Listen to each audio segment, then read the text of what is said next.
Prime Minister Modi's opponents find that quite difficult to square. The fact that the UAE Sheikh came and there was a roadshow in Ahmedabad, lots of people lining. And a gentleman who rarely speaks spoke very warmly about India and the Prime Minister. The kind of response we're getting from the Gulf Arab states. I think that this is a compliment not only to the Prime Minister's diplomatic overtures, but most of the warmth and the relationship that he shares with global leaders. But to back it, I recall your interview with Borge, where he let slip, and maybe it's a Freudian slip or otherwise, that he looks forward to inviting Prime Minister Modi in 25. So there is an acceptance of continuity of government under Prime Minister Modi's leadership. What is also fascinating is that when you look at it from a WEF perspective, there is also a desire for investments to look at how much of your environment will be politically stable.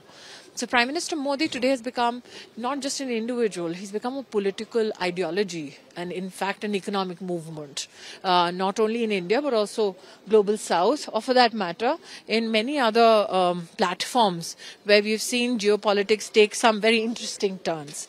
What he's become symbolic of is patient reform.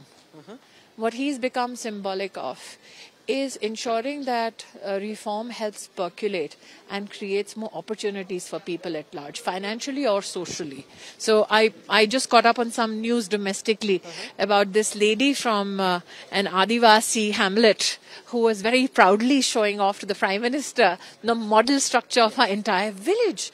When was the last time that a lady from a vulnerable tribe could speak to her Prime Minister?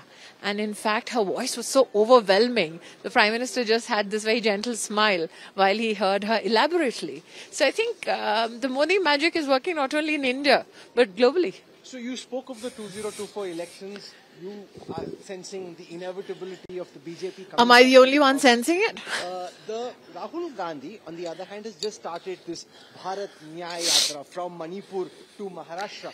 How do you see the India alliance at this moment, and how do you rate their chances against the BJP? I think that the fact that Adityanand Choudhury was articulate enough to say that they cannot fight the Modi magic. I think the fact that Mr. Tharoor accepts that we will, in the BJP, be the single largest party. I think the fact that after the overwhelming defeat of the Congress party and the India Alliance in the recent assembly elections, the writing is on the wall.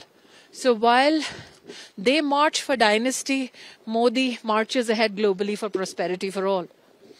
Do you sense